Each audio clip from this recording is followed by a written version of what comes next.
Madame, mademoiselle, monsieur, bonjour et bienvenue dans ce magazine où nous allons partir cette fois à la découverte de la manière dont Paul évangélise. Et pour en parler, je suis heureux de retrouver le frère Jean-Michel Poffet. Jean-Michel Poffet, bonjour. Bonjour. Dominicain, ancien professeur d'exégèse à l'université de Fribourg, également ancien directeur de l'école biblique de Jérusalem, vous avez publié tout récemment ce livre « Évangéliser, oui, mais comment ?» une pastorale paulinienne, et c'est toujours aux éditions du Cerf. Qu'est-ce qui vous a pris d'écrire un livre comme celui-là, qui est d'une certaine actualité, bien évidemment, aujourd'hui? Plusieurs choses. D'abord, malheur à moi si je n'annonce pas l'Évangile, c'est Paul qui le dit. C'est donc une passion touchée par le Christ, par la rencontre avec le ressuscité.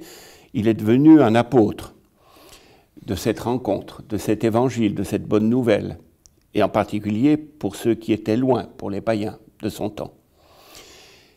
Et puis, quand on est dominicain, l'évangélisation, ça nous touche, mais je dirais aussi comme baptisé, enfin, est-ce que l'Évangile est une bonne nouvelle pour moi et est-ce que j'ai envie de le transmettre et comment?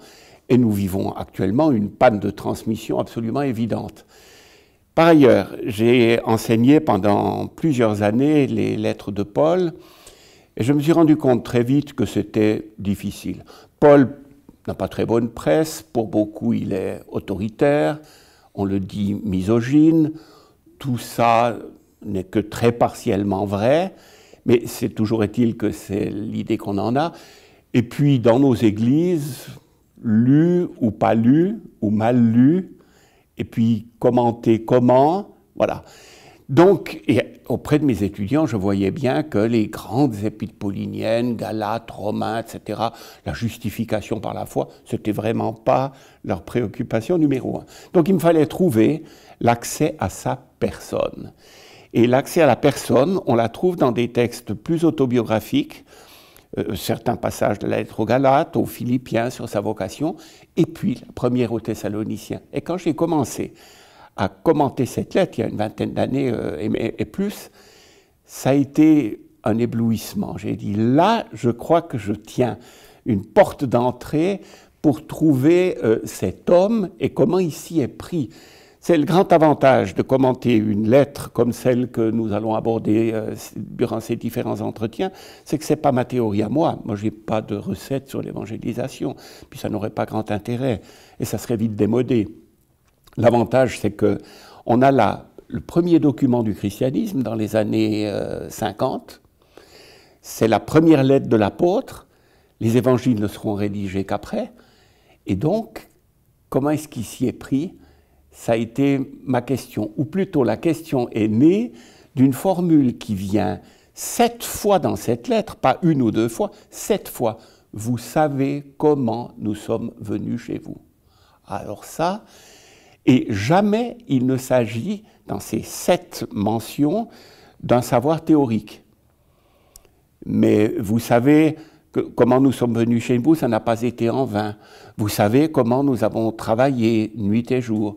Vous savez que nous ne vous avons jamais flatté.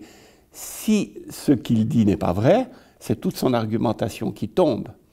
Donc, il partage avec eux l'expérience de l'Évangile et c'est ça dont il rend compte.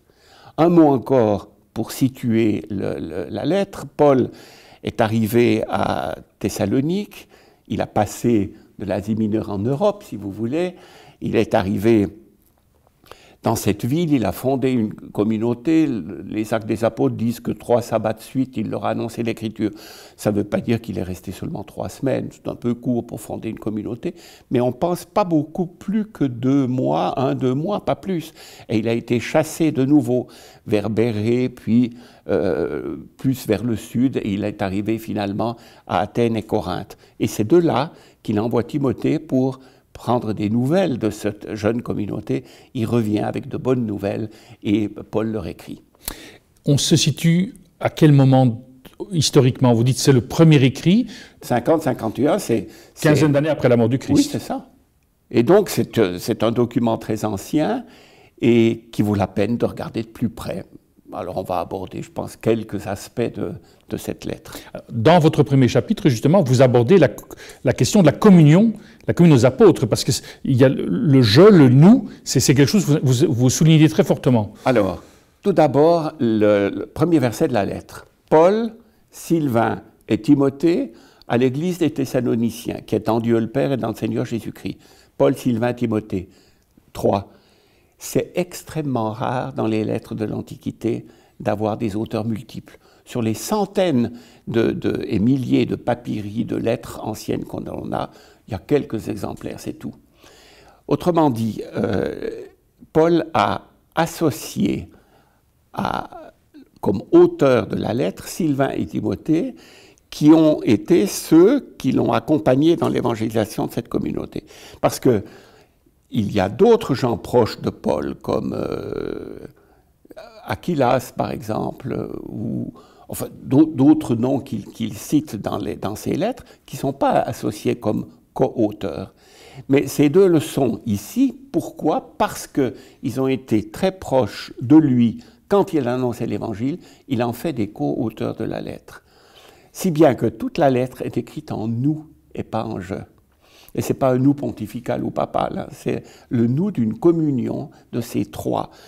Je souligne encore le fait que dans presque toutes ces lettres, après, Paul dira « Paul, apôtre », parce qu'on l'aura attaqué. En particulier les milieux de Jérusalem, disant « tu n'as pas connu Jésus, donc viens un petit peu te faire instruire chez nous ». Or, précisément, lui tient son ministère du Christ ressuscité, il n'a donc pas à aller recevoir une mission de la part des apôtres, mais il tiendra à être en communion avec eux.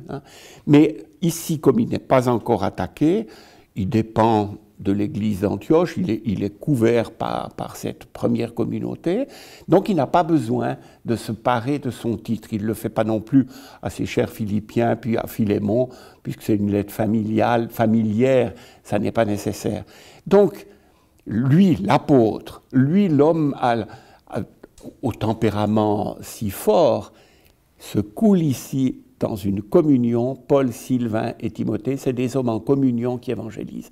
C'est une première donnée, ça a l'air de rien, c'est une donnée littéraire, mais qui reflète une pratique. Et je renvoie aussi à l'envoi des disciples par Jésus, allez deux par deux, que saint Dominique va reprendre, n'est-ce pas? Pourquoi? Pas seulement parce que on a un peu le spleen quand on est tout seul pour de longs voyages, c'est surtout parce que c'est la cellule infime de la communion. Et deux apôtres en communion qui parlent de ce qu'ils vivent ou qui laissent entrevoir ce qu'ils vivent, c'est quand même plus porteur et plus crédible que quelqu'un qui est toujours tout seul et qui parle admirablement de la vie commune avec autorité quand ça n'est pas avec autoritarisme. C'est la communion qui engendre la communion. Et Paul, depuis sa conversion, lui qui était l'homme irréprochable, comme il dit dans la lettre aux Philippiens, devient un homme de communion. Mais pour ça, il fallait que le Christ s'occupe de lui. Et c'est la rencontre au chemin de Damas qui a fait ça de lui.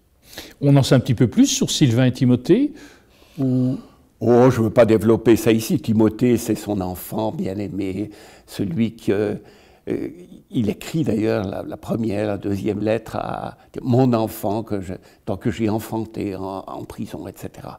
Et puis Sylvain, qui, je ne sais plus le détail, mais qui a été associé donc à cette première évangélisation. Donc pour vous, parce que le titre de votre livre c'est « Évangéliser, oui, mais comment ?» Le premier point que l'on peut dire, c'est l'évangélisation se fait en communion. Et de la communion naît la communauté. Voilà. Je crois que c'est le Christ s'est saisi de Paul, et Paul, comme pharisien, avait un souci de sainteté très grand. Il le dit dans la lettre aux Philippiens, ce que j'appelle sa carte de visite, n'est-ce pas? Paul, circoncis, le 7e jour, hébreu, fils d'hébreu, de la tribu de Benjamin, bon, c'est son origine. Et après, quant à la loi, un pharisien. Et puis quant aux zèles, un persécuteur de l'Église. Et finalement, un homme irréprochable. Eh bien, comment voulez-vous quand on est au sommet même si c'était une quête de sainteté, mais une quête de sainteté, pharisien, ça veut dire séparé. Donc voilà un homme qui, séparé des pécheurs, séparé des autres, pour s'approcher de Dieu. C'est difficile de créer de la communion avec une attitude comme ça.